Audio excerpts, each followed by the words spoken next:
All right, playoff continues. Yes. It's been a long journey. It has. Can you believe it's coming to the end already? It feels like we just started this last week, but we're already almost to the end.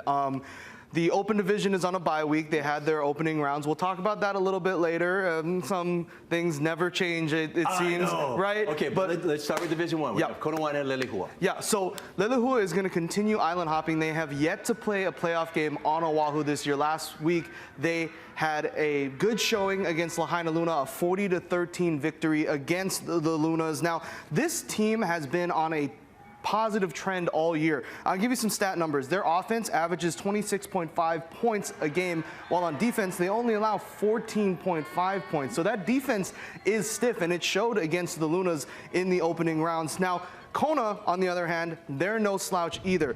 They scheduled a really tough non-conference. Their only two losses of the year so far have been by Punahou and Kahuku. So they scheduled tough to open the year. Since then, they've cleared out the Big Island. They champions again. Their defense is the real deal. 7 wins out of that schedule were shutouts, Steve, while the offense averages 45.1 points a game. So this is going to be a real test for both defenses to see who shows up. Yeah, got a couple of proud alumni here. Jelani for Leilehua, Billy V for Konawaena. How about my boys? How about the Damien Monarchs? I mean, the Damien Monarchs, they have been the talk of the town, kind of a diamond in the rough almost, not really talked about all year, but they have been dominant. You know, their only loss of the season was at the beginning of the year to Campbell, who ended up being the power that they were late into the year. Their quarterback, AJ Tuifua, hasn't been talked about as much as like a Jaren Kiave or a Matai Fuyava, Keeney McMillan. He's a big boy. He's a big boy, and he's putting up big numbers, Steve. He has over 1,200 yards on the year with 23 passing touchdowns and just 3 picks.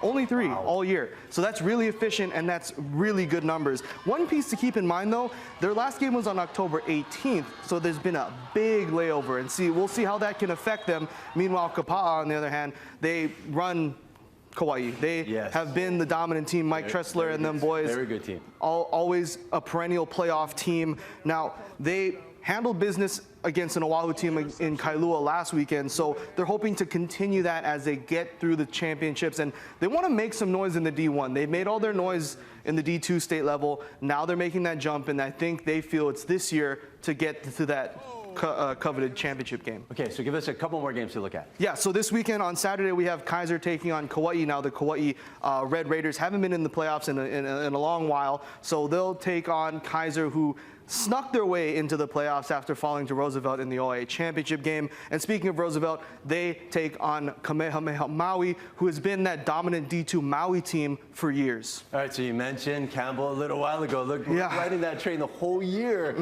mean, the adage goes, the more things change, the more they stay the same. And now we're back with the traditional matchup, right? I think all regular season we're talking about parity. We don't know who's going to take this one. And all of a sudden, it's St. Louis, it's Kahuku.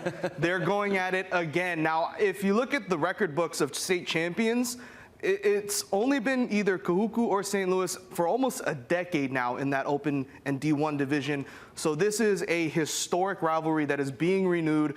Tupu Alualu has those boys from Kalai Pohaku going at a championship clip. Meanwhile, Kahuku, right, they had a little stumble this year, 4 losses. That's kind of unheard of for the Red Raiders. And I feel they have a little bit more grit to them this year as opposed to a team that is the right-in, they'll be at the state championship. They didn't know at the beginning of the year for some parts of the year if they would make it, but here they are. And sometimes all it is getting hot at the right time. Look, this takes us back to the prep bowl days. I mean, some people might not remember. We didn't have a playoff system. We just had the prep bowl.